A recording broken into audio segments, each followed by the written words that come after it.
Hello students, आशा करता हूँ आप सब बहुत अच्छे होंगे और अच्छे से पढ़ रहे होंगे। तो देखिए, पिछली क्लास में जो हमने बात की थी वो था सीरीज कॉम्बिनेशन कैपेसिटर्स का। और एक बात बहुत नोटिस करें कि जो कैपेसिटर्स थे वो अनचार्ज थे, मैंने लिखा भी था कॉम्बिनेशन ऑफ अनचार्ज्ड कैपेसिटर्स। क्योंकि चार्ज्ड कैपेसिटर्स में वो कहानी एप्लीकेबल नहीं होती जो कहानी हमने सीखी थी, कैसे कि पोटेंशियल बढ़ता है। और जो पोटेंशियल बढ़ता है वो किसके रेशियो में बढ़ता है? कैपेसिटर के इनवर्स रेशियो में बढ़ता है। ठीक। तो पिछली क्लास में जब हमने बात की थी कि अनचार्ज्ड कैपेसिटर्स का कैपेसिटेंस हमने लिखा था, और मान लीजिए हमारे पास ये तीन कैपेसिटर्स थे, मान लीजिए तीन कैपेसिटर थे, ये था C1, ये था C2 और ये था C3। और अगर इनका हम C इक्विवेलेंट लिखेंगे तो इनका C इक्विवेलेंट जो आता है 1/C इक्विवेलेंट वो आता है 1/C1 plus 1/C2 plus 1/C3। और ये वाली कहानी जो हम इक्विवेलेंट वाली कहानी यूज करते हैं, ये सिर्फ अनचार्ज्ड कैपेसिटर के लिए ही यूज करते हैं, क्योंकि जब इनिशियली इन पे कोई चार्ज नहीं होगा तभी मैं ये कह सकता हूँ कि इन पे जो चार्ज आएगा वो कैसा आएगा, बराबर आएगा। और इसकी जैसे मान लो इस पर प्लस क्यू आता है तो इस पर माइनस क्यू, इस पर प्लस क्यू, इस पर माइनस क्यू और माइनस क्यू। और हमने एक चीज और सीखी थी कि इनके जो पोटेंशियल डिफरेंस होते हैं, कैपेसिटर का जो पोटेंशियल डिफरेंस होता है delta V1, delta V2 and delta V3। तो कैपेसिटर की जो दोनों प्लेट होती हैं, दोनों प्लेट के बीच में जो पोटेंशियल डिफरेंस होता है उसे कैपेसिटर का पोटेंशियल डिफरेंस कहा जाता है। और इस पोटेंशियल डिफरेंस का जो रेशियो होता है ये भी आपको याद रखना है, delta V1 ratio delta V2 ratio delta V3। और ये जो बराबर होता है वो किसके बराबर होता है? 1/C1 ratio 1/C2 ratio 1/C3। इतनी बातें हमारी पिछली क्लास में हुई थी। और मैंने ये बोला था कि आपको एक बात और याद रखनी है कि जब इस सिस्टम को हम किसी बैटरी से या किसी सोर्स से जिसका कुछ पोटेंशियल है उससे कनेक्ट करते हैं, तो हमने ये बोला था कि जो इसका पोटेंशियल है वो इन पर डिस्ट्रीब्यूट हो जाता है। मतलब इसका पोटेंशियल इक्वल टू यहाँ का पोटेंशियल डिफरेंस प्लस यहाँ का पोटेंशियल डिफरेंस प्लस यहाँ का पोटेंशियल डिफरेंस। तो इसको मैंने क्या बोला था कि उस सोर्स का, ये मान लीजिए सोर्स है, ये हमारी बैटरी है, ये मान लीजिए सोर्स है, तो इसको मैंने ऐसे बोला था कि सोर्स का पोटेंशियल बट गया, सोर्स का पोटेंशियल इनको बट गया। इसको मिला डेल्टा V1, इसको मिला डेल्टा V2 और इसको मिला डेल्टा V3। और इन तीनों का समेशन किसके बराबर है? इस सोर्स के पोटेंशियल के बराबर है। तो इक्विवेलेंट की कहानी जो हम इस्तेमाल करते हैं, ये इक्विवेलेंट उस सर्किट में, या फिर मैं ऐसे बोलूं कि उस बैटरी से उतना ही चार्ज फ्लो करवाती है जितना ये तीनों लोग चार्ज फ्लो करवाते हैं, या फिर उस सिस्टम में उतना ही एनर्जी स्टोर होती है जितना एनर्जी ये तीनों स्टोर करते हैं। तो कभी भी आपको ये निकालना पड़े कि सर्किट में कितना एनर्जी स्टोर्ड है, आप इक्विवेलेंट का कंसेप्ट यूज करिएगा। कभी आपको ये निकालना पड़े कि सर्किट में कितना चार्ज फ्लो हुआ, कितना चार्ज बैटरी ने दिया, कितना लिया, ये बातें कभी भी निकालना पड़े आपको, तो आप इक्विवेलेंट का कंसेप्ट यूज करिएगा। जैसे मैं आपसे क्वेश्चन पूछता हूं, एग्जाम्पल, इसी पर बेस्ड एक एग्जाम्पल मैं लेता हूं। तो मैं यहाँ पे लिख देता हूँ एनर्जी वाली बात भी मैं क्या कहना चाह रहा था, मैं ये लिखना चाह रहा था कि हाफ C इक्विवेलेंट, और इस बैटरी का पोटेंशियल डिफरेंस है delta V, half C equivalent delta V का स्क्वायर इक्वल टू, मतलब यहाँ पे जो C इक्विवेलेंट लगेगा उसके अक्रॉस पोटेंशियल डिफरेंस कितना होगा, जितना बैटरी का पोटेंशियल डिफरेंस है। और ये उसमें कौन होगा? इक्विवेलेंट कैपेसिटर का स्टोर्ड एनर्जी। तो मैंने क्या बोला कि इक्विवेलेंट कैपेसिटर में जो स्टोर्ड एनर्जी होता है वो उतना ही होता है, वो उतना ही होता है जितना एनर्जी इन तीनों कैपेसिटर में मिलाकर स्टोर्ड होता है, प्लस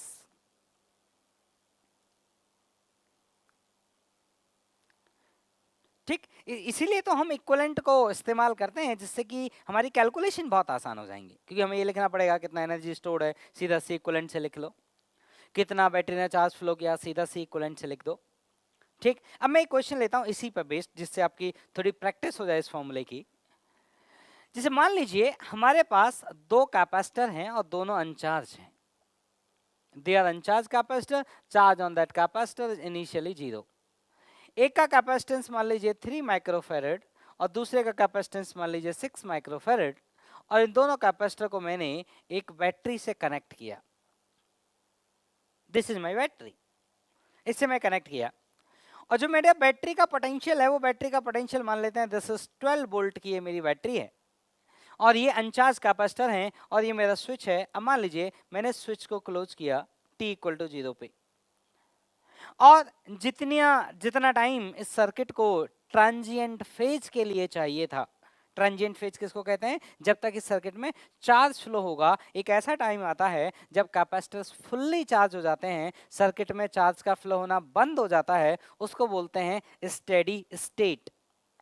तो मैं ये कह रहा हूं बेटा कि मैंने स्विच क्लोज किया, सर्किट में चार्ज फ्लो हुआ, दोनों कैपेसिटर्स एक अपनी स्टेडी स्टेट में पहुंच गए। तो मेरा क्वेश्चन ये है कि जब दोनों कैपेसिटर स्टेडी स्टेट में पहुंच गए, उस समय पे आप ये कैलकुलेट करके बताइए कि ईच कैपेसिटर के अक्रॉस पोटेंशियल डिफरेंस कितना है, ईच कैपेसिटर पे चार्ज कितना है, और इस सिस्टम में टोटल स्टोर्ड एनर्जी कितनी है, ये कैलकुलेट करिए।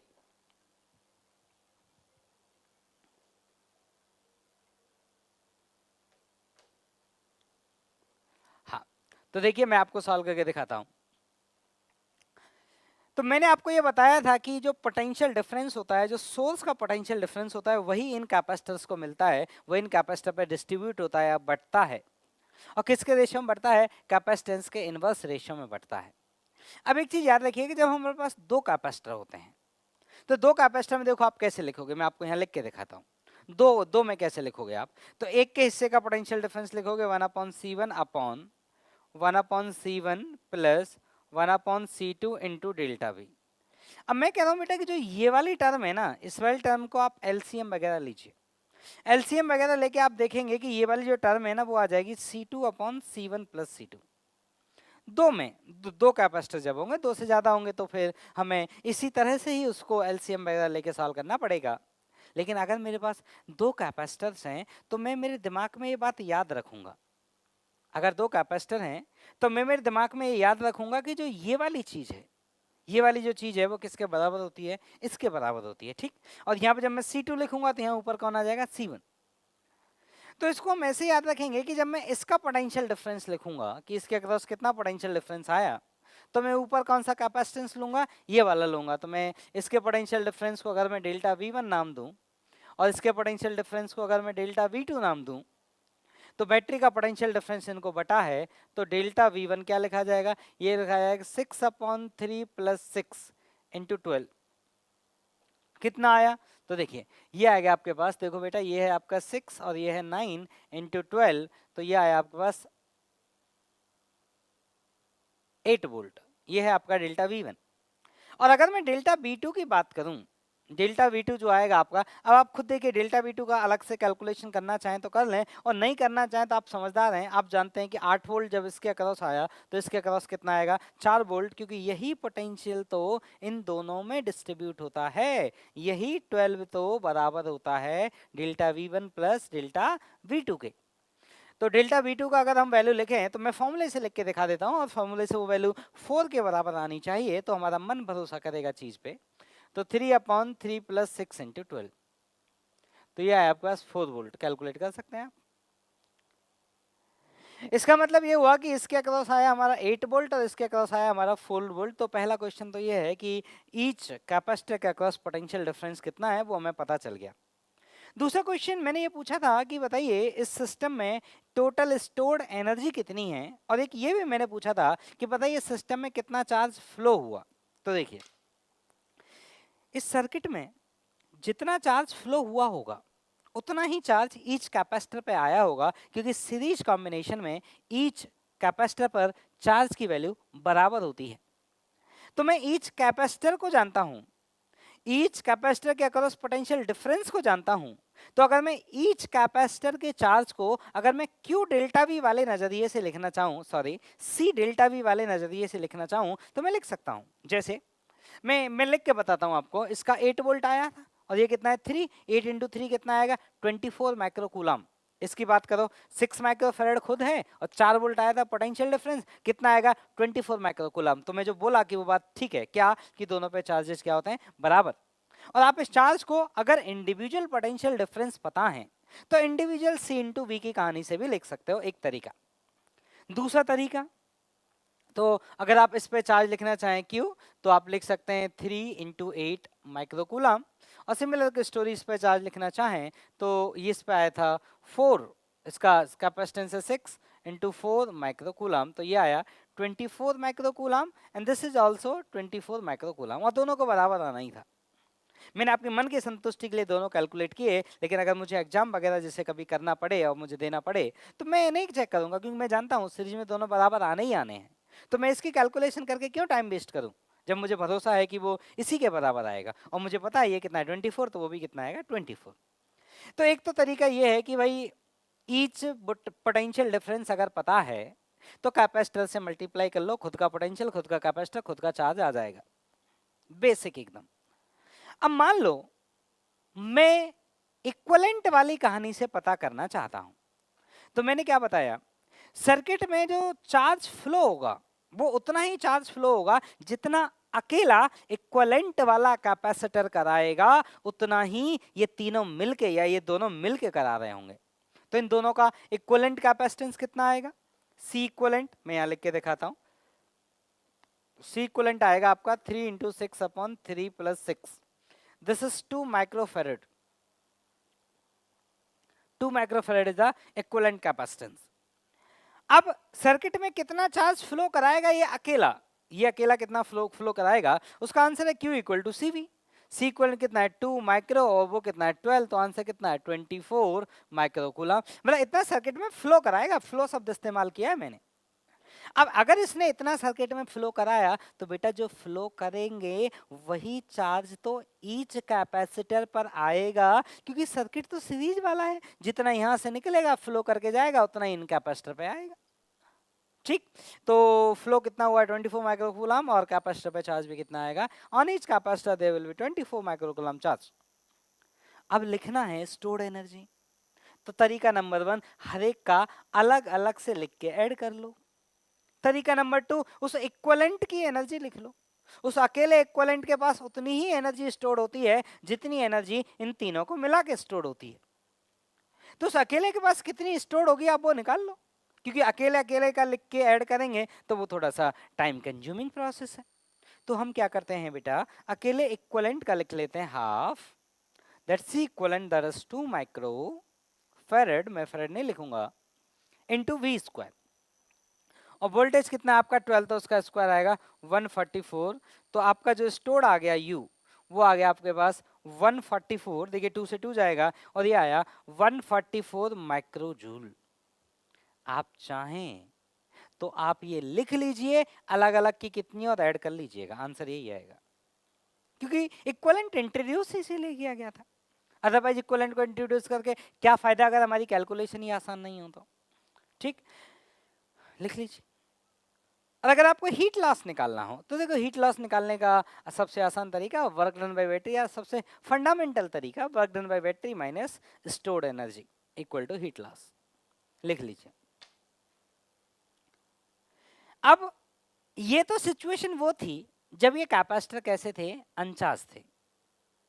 अब मैं आपको एक क्वेश्चन इसी समय पे लेता हूं जिससे कंपैरिजन हो जाएगा। एक क्वेश्चन ले लेता हूं जिसमें एक कैपेसिटर को इनिशियली कुछ चार्ज ले लेते हैं।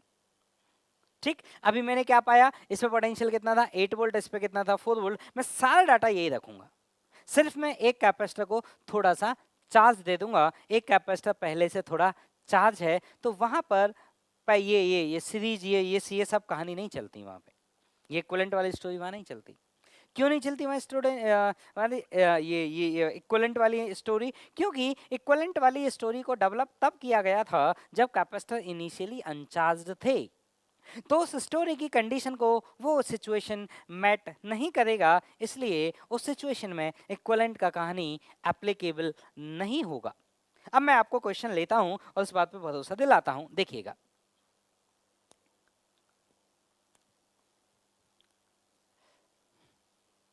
तो ये सारी कैलकुलेशन में हटा देता हूं, मेरे कोई काम की नहीं है। अब ये नेक्स्ट क्वेश्चन में कोई काम नहीं आएंगे, बस आप कंपेयर में आपको करा दूंगा। देखिए पोटेंशियल हमको याद नहीं, 8 आया था, ये 4 आया था, तो मैं इसको कंपेयर करा दूंगा कि ये 8 नहीं है और ये 4 नहीं है बाद में। तो मैं सॉल्व करता हूं पहले। तो देखिए क्वेश्चन लेते हैं, कुछ भी चार्ज ले सकते हैं, जस्ट मुझे आपको भरोसा दिलाना है। तो मैं इसमें क्या करूंगा, कुछ चार्ज ले लूंगा। कितना लेना है, इसमें ले लो 6 माइक्रो कूलाम ले लो, जिससे बढ़िया पोटेंशियल आ जाएगा इसका 2 वोल्ट। ठीक है, तो मान लेते हैं कि इस पे जो चार्ज है यहाँ से यहाँ तक का जो पोटेंशियल डिफरेंस है, this plate is positive and this plate is negative and potential difference is 2 volt. और यहाँ पे यहाँ तक का पोटेंशियल 0 0, इसका डेल्टा भी 0 है बेचारे का, कोई पोटेंशियल नहीं है, 0। इसमें पोटेंशियल कितना है, 2 वोल्ट, और स्विच ओपन है। स्विच कैसा है, ऊपर, मतलब दोनों कैपेसिटर इनिशियली अनचार्ज नहीं है। अब हमने स्विच को क्लोज किया, सीरीज वाली स्टोरी एप्लीकेबल नहीं होगी। ठीक, तो क्या करना पड़ेगा, तो एकदम फंडामेंटल तरीके से हमें जाना होगा। माना बैटरी ने सर्किट में क्यू चार्ज फ्लो कराया, माना, तो हमें लगाना पड़ेगा इसमें किरचॉफ लूप लॉ। तो हम मान लेंगे कि बैटरी ने अगर इस सर्किट में क्यू चार्ज फ्लो कराया, तो देखिए मैं यहाँ पे लिख के दिखाता हूँ, एक डायग्राम दूसरा बनाते हैं। एक कैपेसिटर ये है और दूसरा कैपेसिटर ये है, और ये है हमारा बैटरी, और स्विच क्लोज कर दिया गया है। बैटरी है 12 वोल्ट की, तो सर्किट में इस बैटरी ने कुछ चार्ज फ्लो कराया होगा, और मैंने माना उस चार्ज की वैल्यू है कैपिटल क्यू। और मैंने माना कि इस बैटरी ने इस सर्किट में चार्ज ऐसे फ्लो कराया है, ऐसे फ्लो कराया है चार्ज। और कितना चार्ज फ्लो कराया है, क्यू। तो अगर ऐसे चार्ज फ्लो क्यू कराया तो इस पर चार्ज क्यू और आ गया होगा। पहले इस चार्ज पे कितना था, 6 माइक्रोकूलम, और अभी क्यू आ गया होगा, तो इस वाली प्लेट पे पॉजिटिव चार्ज। और ये कितना होगा, ये होगा +6 + क्यू माइक्रोकूलम। तो मैंने माना क्यू माइक्रोकूलम चार्ज फ्लो कराया। इस वाली प्लेट पे नेगेटिव चार्ज आया होगा, कितना, यह आया होगा -6 + क्यू माइक्रोकूलम। तो आप ऐसे समझो कि जब यहाँ पे क्यू चार्ज आया तो यहाँ से क्यू निकल के भी तो गया, तो पहले -6 था, क्यू वहां से निकल गया, तो कितना बच गया, -6 - क्यू, और वो क्यू जाके यहाँ आ गया होगा, उस पर पहले से कुछ था ही नहीं। इस पे आ गया +क्यू माइक्रोकूलम और इस पे आ गया -क्यू माइक्रोकूलम। और जो चार्ज फ्लो कराना था बैटरी ने करा दिया, अब चार्ज फ्लो होना बंद, सर्किट आ गया स्टेडी स्टेट में। अब हम लिखेंगे Kirchhoff loop law, total potential drop along a loop equal to 0। तो देखिए टोटल पोटेंशियल ड्रॉप लिखिए या टोटल पोटेंशियल इंक्रीमेंट लिखिए, दोनों ही बातें एक ही रिजल्ट देंगी। तो मैं जब ऐसा करते हैं, जब मैं यहाँ से यहाँ मूव करूंगा तो मेरा पोटेंशियल बढ़ेगा, तो मैं इंक्रीमेंट लिखता हूँ जैसे कि मैंने बताया है। तो यहाँ से यहाँ तक जब मैं जाऊंगा तो मेरा पोटेंशियल बढ़ेगा, तो जो मैं बढ़ेगा उसको प्लस लूंगा।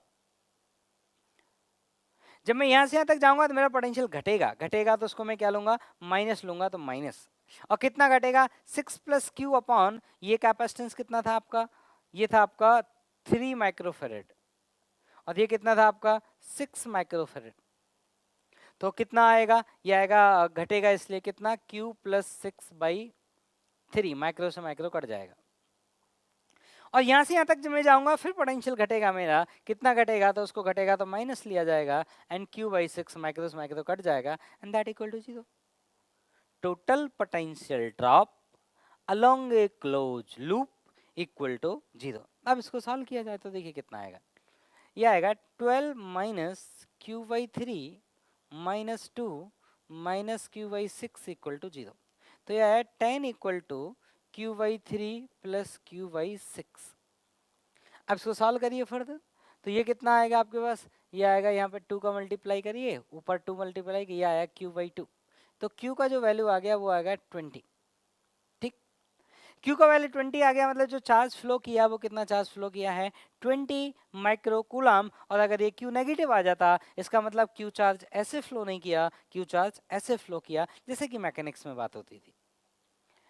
अब मैं ये बात कहना चाहता हूँ कि अब हमें ये कैलकुलेट करना है कि बताइए ईच कैपेसिटर के अक्रॉस पोटेंशियल डिफरेंस कितना आया फाइनली। तो अगर इस कैपेसिटर के पोटेंशियल डिफरेंस को डेल्टा V1 मान लिया जाए, और इस कैपेसिटर के पोटेंशियल डिफरेंस को अगर डेल्टा V2 मान लिया जाए, तो डेल्टा V1 का वैल्यू देखिए कितना है। तो डेल्टा V1 इसका चार्ज कितना है, 6 + Q, कितना हो जाएगा 26, कैलकुलेशन चेक कर लीजिए, 2 2 2, okay, all fine, no problem at all, okay. तो ये आया आपके पास 12, ये आया V1, ये कितना आया आपके पास 26 अपॉन इसका कैपेसिटेंस, कितना है कैपेसिटेंस 3 वोल्ट, माइक्रो से माइक्रो कट गया, तो लगभग ये कितना है, ये 7 पॉइंट समथिंग है, नहीं ये है 24 बनेगा, 2 बनेगा, 0 26, तो ये आया 8.6,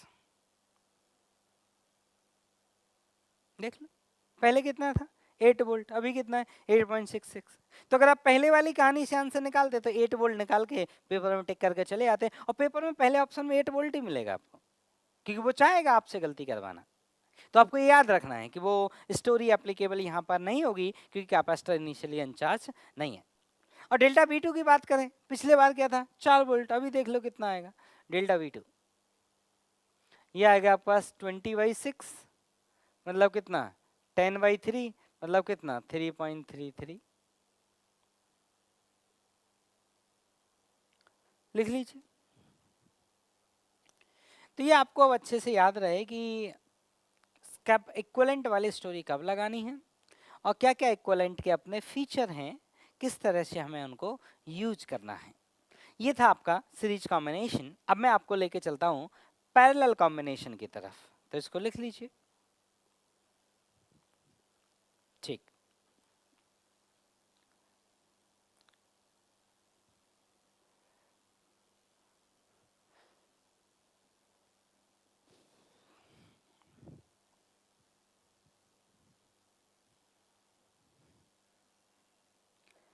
अब देखिए, अब आपको हम लेके चलते हैं पैरेलल कॉम्बिनेशन।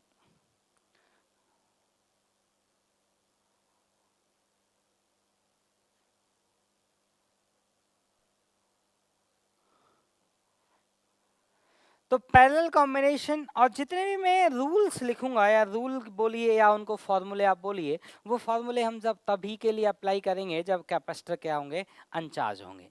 क्योंकि कैपेसिटर चार्ज होंगे तो कुछ रूल तो पैरेलल के अप्लाई हो जाते हैं, लेकिन कुछ अप्लाई नहीं हो जाते, अप्लाई नहीं होते। तो सबसे अच्छा अपन सेफ साइड रहने के लिए सीधा बोलेंगे कि भाई जितना भी रूल हम डेवलप करने जा रहे हैं, इनको हम तभी अप्लाई करेंगे जब हमारा कैपेसिटर अनचार्ज होगा, और अगर कैपेसिटर चार्ज हुए तो फिर उनको हम अलग अलग से डील करेंगे, भाई कितना एनर्जी तेरे पास, कितना चार्ज तेरे पास। ठीक, तो पहले हम अनचार्ज लेके कहानी डेवलप करते हैं। तो देखिए, तो मान लेते हैं वही 3 कैपेसिटर, वेरी फेमस कॉम्बिनेशन। एक डायग्राम ऐसे बनाया जाता है, एक डायग्राम ऐसे बनाया, बड़ा फेमस डायग्राम है पैरेलल कॉम्बिनेशन का, रजिस्टर में भी ऐसे ही था, एक ऐसे, और सभी बुक में यही बना मिलता है। चलिए कोई बात नहीं, ये है हमारे 3 कैपेसिटर, और ये है हमारी बैटरी, और इससे इन तीनों को चार्ज मिलेगा, मतलब कैपेसिटर्स को हम चार्ज करेंगे, और कैपेसिटर को चार्ज करेंगे तो हम इस स्विच को क्या करेंगे, क्लोज। तो मैंने माना इसका पोटेंशियल डिफरेंस है डेल्टा वी। पहली बात तो पैरेलल कॉम्बिनेशन की पहचान क्या है, तो मुझे बताइए, इनिशियली अनचार्ज है, धीमे धीमे चार्ज आएगा, तो जैसा चार्ज इसको आएगा वैसा इसको आएगा, वैसा इसको आएगा। तो इन पॉइंट के बीच का जो पोटेंशियल डिफरेंस आएगा वो क्या रहेगा, सेम रहेगा। तो they have equal potential difference,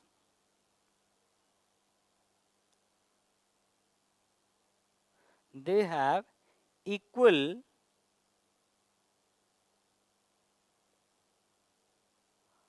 potential difference, मतलब जो तीनों कैपेसिटर हैं उनके अक्रॉस अगर पोटेंशियल डिफरेंस को चेक किया जाए तो तीनों के अक्रॉस बराबर मिलेगा। अब तीनों कैपेसिटर में जब पोटेंशियल डिफरेंस बराबर है तो उन पे अलग क्या होगा, चार्ज। क्यों, क्योंकि तीनों का कैपेसिटेंस अलग अलग हो सकता है, तो तीनों का चार्ज है वो अलग अलग हो सकता है, लेकिन चार्ज किसके प्रोपोर्शनल होगा, कैपेसिटर के प्रोपोर्शनल होगा। बिकॉज आप ये फॉर्मूला याद करो, तीनों का V बराबर है पर तीनों का C बराबर नहीं है। तो Q जो आएगा वो किसके प्रोपोर्शनल आएगा बेटा, C के, शाबाश, charge proportional to the capacitance. तो अगर मैं इसके अब मैं मान लेता हूँ कि तीनों के across potential difference delta V आ गया और मान लीजिए ये है C1 और ये है C2 और ये है C3, तो मैं अगर तीनों के चार्ज का रेशियो लिखूं, मान लेते हैं इस पे जो चार्ज आया this is Q1 and this is Q2 and this is Q3, तो अगर हम रेशियो लिखें Q1 Q2 Q3 का, Q1 ratio Q2 ratio Q3, ये जो वैल्यू आएगी वो आएगी C1 ratio C2 ratio C3। ठीक, अब होगा क्या, अब चार्ज Q1 की अगर हमारा वैल्यू लिखने का मन है तो Q1 की वैल्यू हम क्या लिख सकते हैं, C into delta we, C1 into delta we. Q2 value लिखने का मन है तो Q2 क्या लिख दिया जाएगा, C2 इंटू डेल्टा वी। और Q3 लिखने का मन है तो क्या लिख दिया जाएगा, C3 इंटू डेल्टा वी। इनको कर दो ऐड, तो इनको ऐड करोगे तो Q1 plus Q2 plus Q3 ये बराबर आया C1 plus C2 plus C3 into delta we. ठीक, अब ये Q1 plus Q2 plus Q3 ये कौन है, ये वो चार्ज है जो बैटरी ने फ्लो करवाया, बैटरी ने फ्लो करवाया, बैटरी ने ऐसे यहां से ये फ्लो कराया, Q फ्लो, ये गया इसमें से कुछ इधर गया कुछ इधर गया कुछ इधर गया, तो बैटरी ने कितना चार्ज फ्लो कराया, Q1 plus Q2 plus Q3 charge battery ने फ्लो करवाया। तो Q1 प्लस Q2 ये बैटरी ने चार्ज फ्लो करवाया, तो इसको मैं लिख देता हूँ Q फ्लो, और ये बराबर है C1 plus C2 plus C3 into delta we से। अब ये इक्वेशन आपसे ये कह रही है कि मान लो, ये इक्वेशन कह रही है कि मान लो इन तीनों कैपेसिटर की जगह पे मेरे पास सिर्फ एक कैपेसिटर होता, ओनली वन कैपेसिटर, और उसका कैपेसिटेंस होता C1 plus C2 plus C3, तो वो अकेला कैपेसिटर भी इस बैटरी से उतना ही चार्ज फ्लो करवाता जितना ये तीनों मिलके फ्लो करवाए। इसीलिए हम कहते हैं कि इन तीनों का जो एक इक्विवेलेंट कैपेसिटेंस आएगा C इक्विवेलेंट, वो कितना आएगा C1 plus C2 plus C3, क्योंकि ये तीनों भी सर्किट में वैसा ही काम करके देंगे जितना, सॉरी ये अकेला वही काम करके देगा जो इन तीनों ने काम करके दिया था। And same thing is applicable also for stored energy. मैं स्टोर्ड एनर्जी लिख के दिखा सकता हूं ये बात आपको, देखिए ऐसा करिए तीनों का स्टोर्ड एनर्जी लिखते हैं, तो देखिए यू स्टोर टोटल, तो इस सिस्टम में टोटल स्टोर्ड एनर्जी वो आएगा half C1 delta we square, half C2 delta we square and half C3 delta we square. और डेल्टा वी स्क्वायर को अगर कॉमन ले लिया जाए तो ये आएगा half C1 plus C2 plus C3।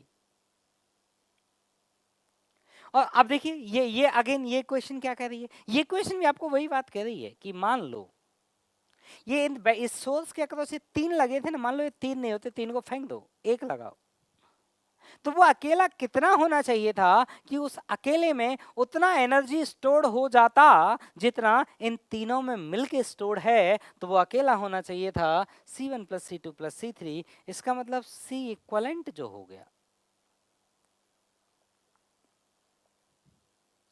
तो देखिए यहाँ पे रेजिस्टेंस का जो आपने 9th-10th में सीखा था उसका उल्टा ट्रेंड है।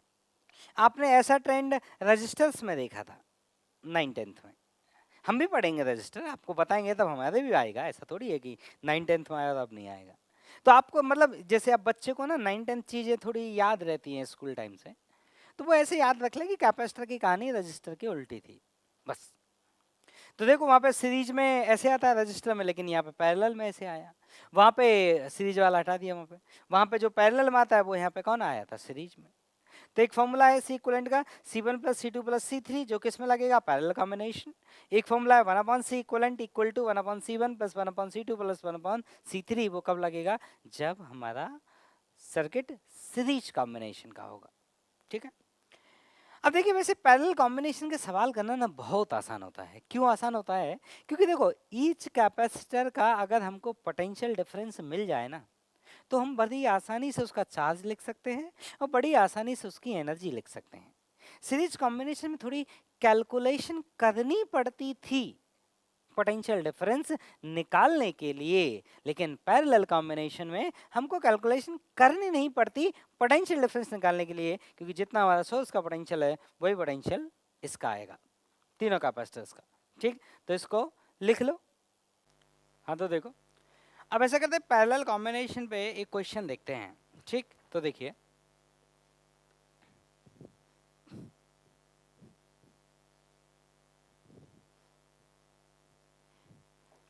जैसे मान लीजिए आपके पास 3 कैपेसिटर हैं, एक कैपेसिटर ये है, एक कैपेसिटर आपके पास ये है, और एक कैपेसिटर आपके पास ये है। ये 3 कैपेसिटर्स आपके पास हैं। ठीक, इस कैपेसिटर को मान लेते हैं 1 माइक्रोफेरेड, इस कैपेसिटर को मान लेते हैं 2 माइक्रोफेरेड, और इस कैपेसिटर को मान लेते हैं 3 माइक्रोफेरेड, और इनके बीच में हमने एक बैटरी कनेक्ट किया, और मान लीजिए बैटरी है 5 वोल्ट की,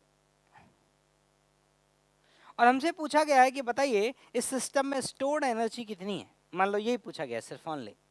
तो हम जानते हैं कि अगर ये कैपेसिटर, अच्छा देखिए, और कैपेसिटर के बारे में ये बताया ना जाए ना कि वो शुरुआत में चार्ज था या अनचार्ज था, तो आपको हमेशा यही मानना है कि शुरुआत में वो कैसा था, अनचार्ज था। तो ये जो कैपेसिटर्स हैं, अब आपका इक्विवेलेंट निकालेंगे तो पैरेलल है, तो C1 plus C2 plus C3, तो 3 2 प्लस 5 प्लस 1 कितना है, 6। तो you stored in this system, you stored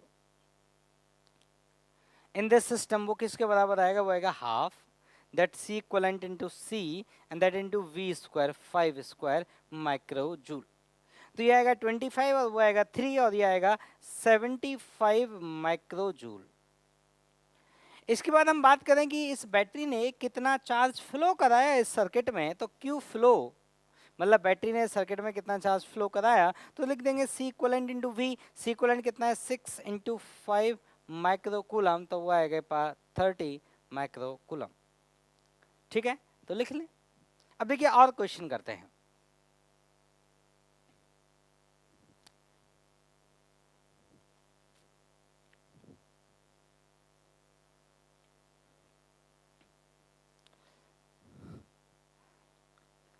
अब ऐसे समझिए, जैसे मान लो एक क्वेश्चन है, ये हमारे पास एक कैपेसिटर है, एक हमारे पास ये कैपेसिटर है, और एक हमारे पास ये 2 कैपेसिटर्स हैं।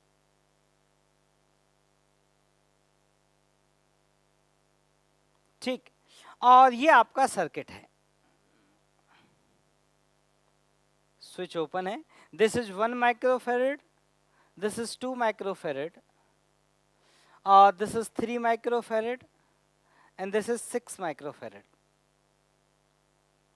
अब क्वेश्चन में ये बोला गया है कि बताइए स्विच क्लोज करने के बाद इस बैटरी को मान लीजिए कितना, आप लेट से आप इसको 50 वोल्ट मान लीजिए, और क्वेश्चन बोला गया कि बताइए स्विच क्लोज करने के बाद ईच कैपेसिटर पे चार्ज कितना आएगा, या फिर ईच कैपेसिटर पे पोटेंशियल डिफरेंस कितना आएगा। दोनों एक ही बात है, क्योंकि पोटेंशियल डिफरेंस पता है तो चार्ज पता है, चार्ज पता है तो पोटेंशियल डिफरेंस पता है। तो फाइंड द क्वेश्चन लिखें, find out the potential difference across each capacitor. तो क्वेश्चन है हमारा क्या, मैं यहां लिखता हूं, सुनिए, फाइंड पोटेंशियल डिफरेंस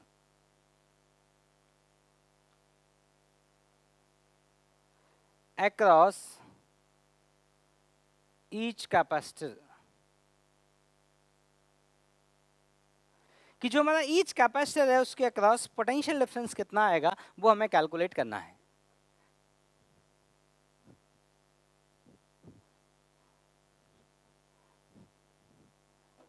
तो देखिए, तो अब हमें क्या करना पड़ेगा कि ये 2 कैपेसिटर जो हैं, इन दोनों कैपेसिटर को हम लोग पहले एक कॉम्बिनेशन बनाएंगे, और ये पैरेलल कॉम्बिनेशन है, और दोनों को ऐड कर देंगे तो कितना हो जाएगा, 3।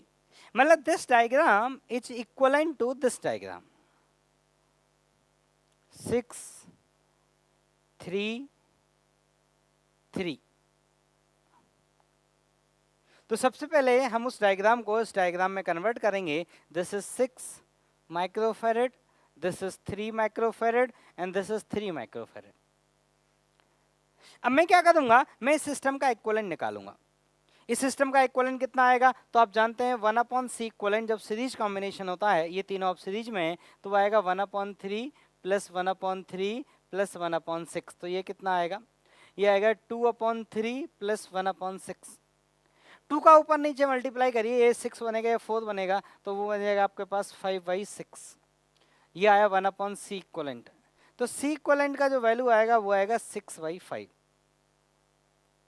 ये C इक्वलेंट आया आपके पास। अब मैं ये कह रहा हूँ कि मुझे अगर ये निकालना है कि इस कैपेसिटर पे कितना चार्ज है, तो मैं ये निकाल सकता हूँ। देखिए, सीरीज में जितना बैटरी चार्ज फ्लो कराती है उतना ही चार्ज ईच कैपेसिटर के पास होता है। तो बैटरी ने कितना फ्लो कराया होगा, C इक्वलेंट इंटू V, तो Q फ्लो। मैं इस सर्किट के लिए लिख रहा हूँ क्योंकि इसमें तीनों एक इसमें है सीरीज, तो वो कितना आएगा बेटा, वो आएगा 6/5 इंटू 50, वो आएगा 60 माइक्रोकूलम। इसका मतलब इस पे चार्ज कितना है, 60 माइक्रोकूलम, इस पे चार्ज कितना है, 60 माइक्रोकूलम, और इस पे चार्ज कितना है, 60 माइक्रोकूलम। और अगर इस पे चार्ज 60 माइक्रोकूलम है तो इसमें पोटेंशियल डिफरेंस कितना आएगा, 60 में आप डिवाइड, इसका आएगा 10 वोल्ट, क्योंकि चार्ज कितना है, 60 माइक्रोकूलम। इस पे चार्ज 60 माइक्रोकूलम है तो पोटेंशियल डिफरेंस कितना आएगा, 20 वोल्ट। इसमें पोटेंशियल डिफरेंस कितना आएगा, 20 वोल्ट। और जो पोटेंशियल डिफरेंस इसके अक्रॉस है वही तो इन दोनों के अक्रॉस है, या फिर मैं ऐसे बोलूं, जो पोटेंशियल डिफरेंस इन दो पॉइंट के बीच में है, तो ये दो पॉइंट हैं कौन से, अरे भाई साहब ये दो पॉइंट यही वाले पॉइंट तो हैं। मैंने इसका बस इक्विवेलेंट बनाया था only for the calculation, only for the calculation. Equivalent बनाने से सर्किट का कोई भी डाटा चेंज नहीं होता, नहीं तो मेरा सर्किट ही चेंज हो जाएगा, तो फिर इक्विवेलेंट का मतलब क्या रह गया जब सर्किट चेंज हो गया तो। ठीक, तो यहाँ से यहाँ तक का पोटेंशियल डिफरेंस कितना है, 20 वोल्ट, मतलब यहाँ से यहाँ तक का पोटेंशियल डिफरेंस कितना है, 20 वोल्ट। तो मुझे ईच कैपेसिटर का चार्ज पता है, मुझे ईच कैपेसिटर का पोटेंशियल डिफरेंस पता है।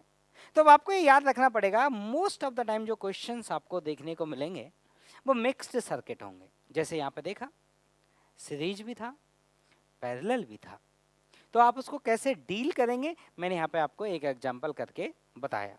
ठीक, लिख लीजिए।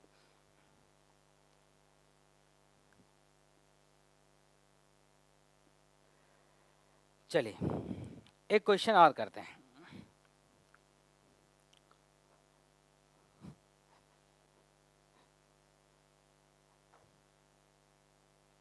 तो देखिए, एक क्वेश्चन इस तरह से है कि मेरे पास दो कैपेसिटर हैं and they are in series, दो कैपेसिटर हैं, दे आर इन सीरीज, और इन दोनों के अक्रॉस मुझे एक पोटेंशियल अप्लाई करना है। इन दोनों के इन एंड पॉइंट के बीच मुझे एक पोटेंशियल डिफरेंस अप्लाई करना है डेल्टा वी, मतलब मुझे एक बैटरी लगानी। और ये मेरा जो कैपेसिटेंस है, ये मेरा कैपेसिटेंस लेट्स से 2 माइक्रोफैरड, और ये मेरा जो कैपेसिटेंस है वो मान लेते हैं 3 माइक्रोफैरड है। ठीक, और ये वाला जो पोटेंशियल सहन कर सकता है, ये वाला पोटेंशियल जो सहन कर सकता है वो मान लेते हैं 4 किलो वोल्ट,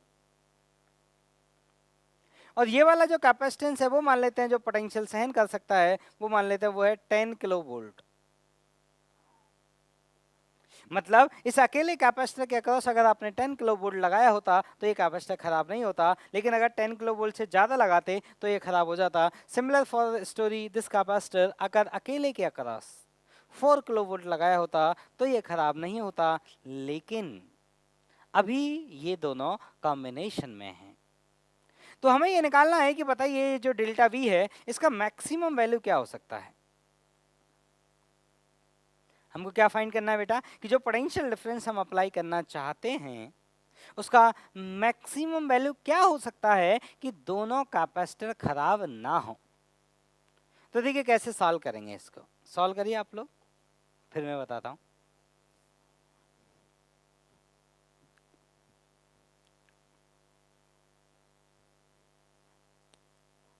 सॉल्व करिए। तो देखिए, तो कैसे सॉल्व करेंगे सुनिए। तो हम क्या करेंगे, हम पहले जानते हैं कि ये दोनों सीरीज कॉम्बिनेशन में हैं, और हम पहले दोनों को पोटेंशियल को डिस्ट्रीब्यूट कर देंगे और इसको डेल्टा वी मान के दोनों का अपना अपना पोटेंशियल डिफरेंस कैलकुलेट कर देंगे। मैंने माना इसका पोटेंशियल डिफरेंस है डेल्टा वी वन और इसका पोटेंशियल डिफरेंस है डेल्टा वी टू। अब जब मैं डेल्टा वी वन को निकालूंगा तो डेल्टा वी वन क्या आएगा, वो आएगा 3/2 + 3 इंटू डेल्टा वी। तो ये कितना आया बेटा, ये आया 3/5 ऑफ डेल्टा वी। और जब मैं इसका पोटेंशियल डिफरेंस लिखूंगा डेल्टा वी टू, वो कितना आएगा, वो आएगा 2/2 + 3 इंटू डेल्टा वी। तो यह आए 2/5 ऑफ डेल्टा वी। अब मैं ये कह रहा हूं कि इसके अक्रॉस जो पोटेंशियल डिफरेंस है वो 4 किलो वोल्ट से कम होना चाहिए, अदरवाइज ये खराब हो जाएगा। और इसके अक्रॉस जो पोटेंशियल डिफरेंस है वो 10 किलो वोल्ट से कम होना चाहिए, अदरवाइज ये खराब हो जाएगा। तो मैं इक्वेशन लिखूंगा, डेल्टा वी वन जो मेरा कितना आया, ये आया 3/5 into delta V is less than equal to, ये डेल्टा वी वन ये इसके अक्रॉस है, इसको किससे कम होना चाहिए, 4 इंटू 10⁻3। तो यहाँ से delta V less than equal to क्या आना चाहिए, 20/3 इंटू 10⁻3। और अगर मैं इस वाले के लिए लिखूं, डेल्टा वी टू की वैल्यू कितनी आई, 2/5 ऑफ डेल्टा वी, ये लेस देन इक्वल टू कितना होना चाहिए, 10 इंटू 10⁻3। तो यहां से आया delta V less than equal to कितना होना चाहिए, 50/2 इंटू 10⁻3। अब ये वाले कैपेसिटर को अगर खराब होने से बचाना है तो कैपेसिटर को पोटेंशियल को 25 इंटू 10⁻3 से कम होना चाहिए। और अगर इसको बचाना है पहले वाले को तो कैपेसिटर को किससे कम होना चाहिए, 6, ये लगभग 6.66 आएगा, मतलब 6.66 इंटू 10⁻3 से कम होना चाहिए। अब मैं तो चाहता हूं कि दोनों ही बचे रहें, दोनों ही खराब नहीं हो। तो ये कह रहा है कि हमारे 25 तक काम चल जाएगा और ये कह रहा है हमारे 6.66 तक काम चलेगा। तो बोले तो ठीक है, तो इनमें से कौन सा चूज करेंगे हम लोग, मतलब डेल्टा वी जो चूज करेंगे वो कौन सा, 6.66 वाला, मतलब कौन सा, 20/3। क्यों, क्योंकि 20/3 25 से भी तो कम ही है। तो अगर मैंने 20/3 लगाया तो ये भी खराब नहीं होगा, ये भी खराब नहीं होगा। लेकिन अगर मैंने 25 लगा दिया तो ये तो खराब नहीं होगा, पर वो खराब हो जाएगा। पर मैं तो चाहता हूँ ना दोनों खराब नहीं हो। तो ये बोल रहा है कि भाई 20/3 तक गाड़ी जानी चाहिए, ये बोल रहा है 25 तक जानी चाहिए। तो दोनों में किसकी बात सुनेंगे, इसकी, क्योंकि इसकी अगर बात सुनी तो वो बर्बाद हो जाएगा। तो इस तरह से आप ये सीरीज और पैरेलल कॉम्बिनेशन का इक्विवेलेंट यूज कर सकते हैं और ये कैलकुलेट कर सकते हैं कि किस तरह से हम उसको फॉर्मूला को यूज करेंगे। ठीक है, अब देखिए, अब आपको मैं कुछ सर्किट और कराता हूं।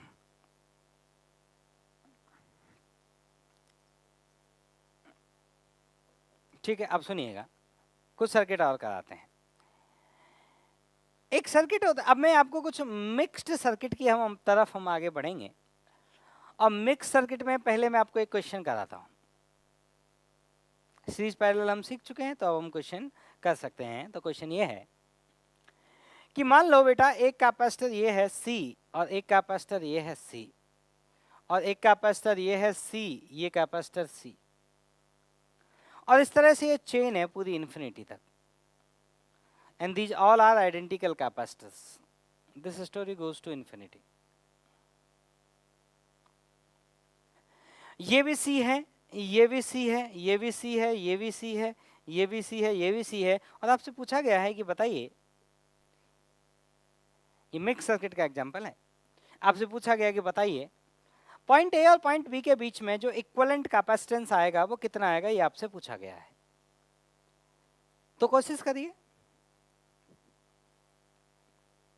देखिए मैं बताता हूं, आप क्या करिए, आप ये सोचो कि अगर ये पूरा सर्किट, आप ऐसे सोचो, आप ये मान लो कि इन दो पॉइंट के बीच का जो इक्विवेलेंट है वो आया x, ऐसे मान लो आप। अब आप सोचो कि अगर आप सर्किट के इतने पोर्शन को आप हटा भी दें, इतने पोर्शन को हटा भी दें, तो जो ये पोर्शन बचा ये वैसा ही पोर्शन बचा जैसा इन दोनों पॉइंट के बीच में पोर्शन था। ठीक, क्योंकि वही लाइन इन्फिनिटी तक, वही सी वही उसी तरह से। तो आप क्या करिए, इतने पोर्शन को हटा के इसकी जगह आप एक कैपेसिटर लगा दीजिए जिसका इक्विवेलेंट क्या होगा, मान लीजिए x। इन दोनों के बीच में x माना है मैंने, तो देखिए कैसे लिखेंगे, ये हो गया C, ये हो गया C, और ये मैंने लगा दिया x।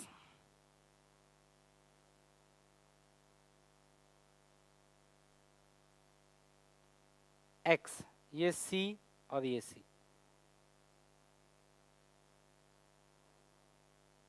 ठीक, अब मैं ये कह रहा हूं बेटा कि ये दोनों किस में है, पैरेलल में, और पैरेलल में सीधा हम क्या लिख देंगे, C प्लस एक्स, और फिर ये किस में, इसके साथ सीरीज में, और इन दोनों पॉइंट के बीच में जो इक्विवेलेंट आना चाहिए वो x के बराबर आना चाहिए, वो मुझे ऑलरेडी पता है। तो ये पैरेलल में कितना हो जाएगा इनका, C प्लस एक्स, और C के साथ सीरीज में तो क्या आएगा, C plus x plus 1/c बराबर होगा उन दोनों पॉइंट के बीच का इक्विवेलेंट कैपेसिटेंस, वो कितना है x, मैंने माना उन दोनों पॉइंट के बीच का। अब इस इक्वेशन को हम लोग सॉल्व करेंगे तो क्या आया 1/c plus x equal to 1/x minus 1/c। LCM लीजिए और सॉल्व करते हैं इसको, मैं सॉल्व करके दिखाता हूँ। तो 1/c plus x equal to c minus x upon c x, cross multiply करिए c x equal to c square minus x square, उन टर्म को इधर लेके आ जाइए तो क्या आया, ये आया x square plus C x minus C square equal to 0। अब यहाँ से आप x की वैल्यू कैलकुलेट करिए तो x कितना आएगा, देखिए आएगा minus B plus minus under root of B square, B square मतलब वही सी स्क्वायर माइनस 4ac, लेकिन c ऑलरेडी नेगेटिव है तो ये कितना हो जाएगा, माइनस माइनस प्लस हो जाएगा, plus 4c square upon 2a, तो वो आ जाएगा 2। अब आप जानते हैं यहाँ तो माइनस को लेंगे नहीं क्योंकि ये ऑलरेडी एक माइनस है, तो हमारा जो x का जो वैल्यू आया वो आया √5 माइनस 1/2 इंटू सी। ये इन दो पॉइंट के बीच में इस सिस्टम का कौन आया, कैपेसिटेंस। ठीक, लिख लीजिए। हाँ तो देखो, अब देखिए एक मिक्स सर्किट और होता है जो बहुत फेमस है जिसको बोलते हैं व्हीटस्टोन ब्रिज। तो व्हीटस्टोन ब्रिज को हम एनालाइज करते हैं, देखिएगा।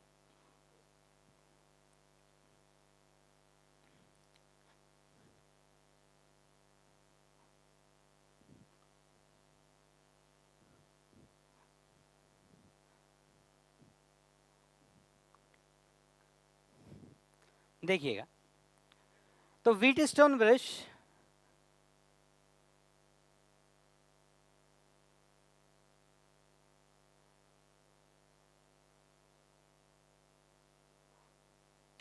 तो पहली बात तो ये एक पर्टिकुलर सर्किट है और बहुत फेमस सर्किट है।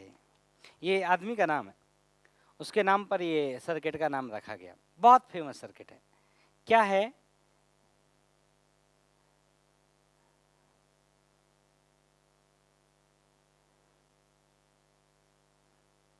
ये है आपका व्हीटस्टोन ब्रिज। इसमें क्या करते हैं, इसमें हम यहां से यहां तक बैटरी लगाते हैं, दो अल्टरनेट पॉइंट के बीच में बैटरी लग रही है, टोटल 4 कॉर्नर है। और यहाँ पे जब आप अल्टरनेट पॉइंट के बीच में बैटरी लगाते हो ना, तो ये जो दो पॉइंट है ना, इन दो पॉइंट के बीच में जो इन दो पॉइंट का जो पोटेंशियल है ना वो सेम हो जाता है, और उस सिचुएशन को बोलते हैं बैलेंस्ड व्हीटस्टोन ब्रिज। तो ये मान लेते हैं C1 है, ये मान लेते हैं C2 है, ये मान लेते हैं C3 है, और ये मान लेते हैं C4 है। ठीक, अब हमें अगर इन दोनों पॉइंट का जो पोटेंशियल है वो बराबर हो जाए, अगर मैं इसका नाम B दूं और इसका नाम मैं अगर D दूं, तो उसको बोलते हैं हम बैलेंस्ड व्हीटस्टोन ब्रिज। ये अभी व्हीटस्टोन ब्रिज है, इस नेटवर्क का नाम है। तो मैं लिख रहा हूं कि if potential at point B is equal to potential at point B, then this network is called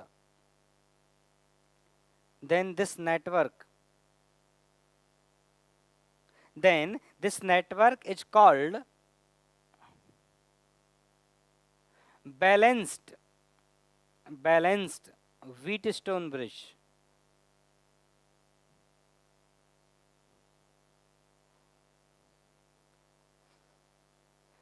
तो अगर बी और डी का पोटेंशियल बराबर हो जाए तो हमें यही कंडीशन पता करनी है कि इस बैलेंस व्हीटस्टोन ब्रिज का कंडीशन क्या होगा। क्योंकि अगर इन दो पॉइंट का पोटेंशियल बराबर हो गया तो अगर मैं यहाँ पे कोई कैपेसिटर लगाऊंगा ना तो उस कैपेसिटर में कोई चार्ज भी नहीं होगा।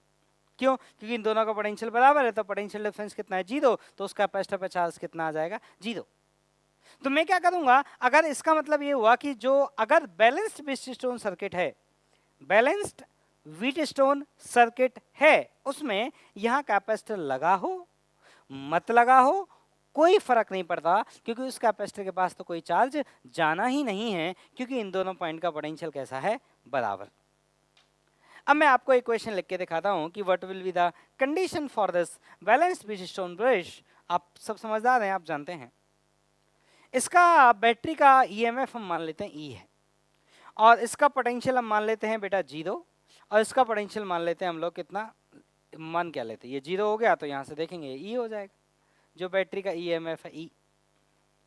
अब मुझे लिखना है इस पॉइंट बी का पोटेंशियल और पॉइंट डी का पोटेंशियल। अब मुझे याद दिलाता हूं, सीरीज में पोटेंशियल डिफरेंस कैपेसिटर के इनवर्स रेशियो में बढ़ता है, तो अगर इस C3 के अक्रॉस आपको पोटेंशियल डिफरेंस चाहिए तो VV माइनस 0 अगर आपको चाहिए तो वो मिलेगा C1 upon C1 plus C3, C1 upon C1 plus C3, C1 upon C1 plus C3 into that EMF he.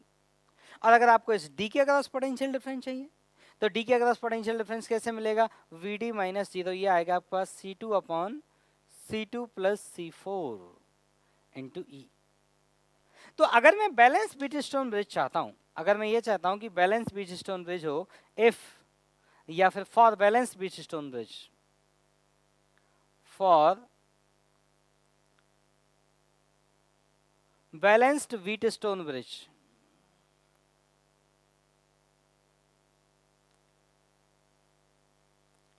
For balanced Wheatstone bridge, तो बैलेंस्ड व्हीटस्टोन ब्रिज की हम अगर बात करें तो VV और BD ये दोनों कैसे होने चाहिए, बराबर होने चाहिए। इसका मतलब ये हुआ कि C1 upon C1 plus C3 बराबर होना चाहिए C2 upon C2 plus C4। अब ये दोनों बराबर हैं, दोनों को उल्टा कर दो, तो दोनों को उल्टा करेंगे तो क्या आएगा, 1 प्लस C3 अपॉन C1 बराबर होना चाहिए 1 plus C4 upon C2। Cross multiply कर लो 1 1 को हटा के, तो ये आया C2 इंटू C3 बराबर होना चाहिए C1 इंटू C4। मैं इस कंडीशन को ऐसे याद रखता हूं। अब देखो एक ध्यान से देखो क्या लिखा हुआ है, C2 इंटू C3, तो ये देखो ये जो अपोजिट कैपेसिटर्स हैं ये इनका मल्टीप्लिकेशन है, C2 इंटू C3, और C1 इंटू C4 ये वाले अपोजिट कैपेसिटर्स का मल्टीप्लिकेशन है। तो जब ये अपोजिट कैपेसिटर्स का मल्टीप्लिकेशन बराबर होता है तब ये सर्किट बैलेंस्ड व्हीटस्टोन ब्रिज कहलाता है। और अगर इस सिचुएशन में आपने इन दो पॉइंट के बीच में कोई कैपेसिटर लगाया भी तो उस कैपेसिटर पे कभी कोई चार्ज नहीं जाएगा, मतलब वो इस सर्किट में लगा होता या ना लगा होता वो कुछ भी एनर्जी स्टोर नहीं करेगा। ये था आपका बैलेंस व्हीटस्टोन ब्रिज। अब कई बार ऐसे क्वेश्चन पूछ लिया जाता है, ऐसे पूछ लिया जाता है, वो लोग क्या करते हैं ना, वो ऐसे पूछते हैं, वो सवाल में यहाँ एक कैपेसिटर लगा के देते हैं C5, मान लीजिए कैपेसिटर लगा के दिया C5।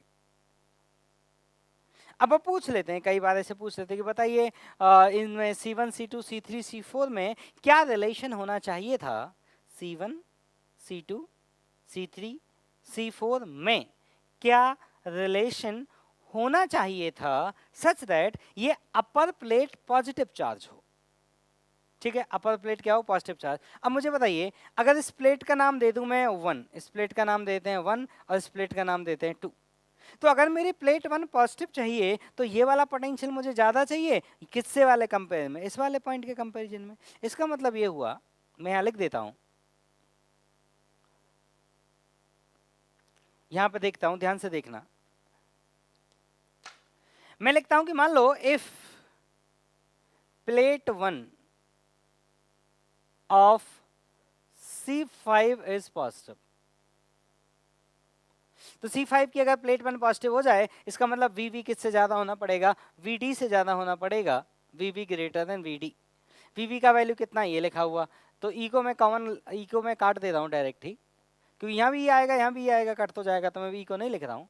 ग्रेटर देन होना चाहिए कितना आपका, VD, ये रहा C2 upon C2 plus C4, cross multiply करिए तो यह 1 प्लस C4 अपॉन C2 बड़ा होना चाहिए 1 प्लस C3 अपॉन C1। इसका मतलब C4 अपॉन C2 बड़ा होना चाहिए C3 अपॉन C1। तो अगर ये कंडीशन सेटिस्फाई हुआ इसका मतलब C4 इंटू C1 बड़ा होना चाहिए C2 इंटू C3 से। तो आप ये देख लीजिए ध्यान से कंडीशन कि C4 इंटू C1 आपका बड़ा हो जाना चाहिए इससे के कंपैरिजन में। तो आपका क्या होगा, ये हाई पोटेंशियल हो जाएगा, ये लो पोटेंशियल हो जाएगा, और C5 का जो अपर वाला प्लेट आएगा वो कैसा आ जाएगा, पॉजिटिवली चार्ज। ठीक, तो ठीक है, तो फिर मिलते हैं नेक्स्ट क्लास में, कुछ क्वेश्चंस और करेंगे व्हीटस्टोन ब्रिज पे और फिर आगे बढ़ेंगे। तो चलिए तब तक पढ़िए, और किसी भी तरह का कोई भी डाउट हो पूछिए। सुबह आप क्लास करना चाहें तो रेगुलरली क्लास चलती है, उसको आप करें, वहाँ पे हम पूरा अच्छे से भी डिस्कस करते हैं। ठीक है, चल तो पढ़ते रहिए।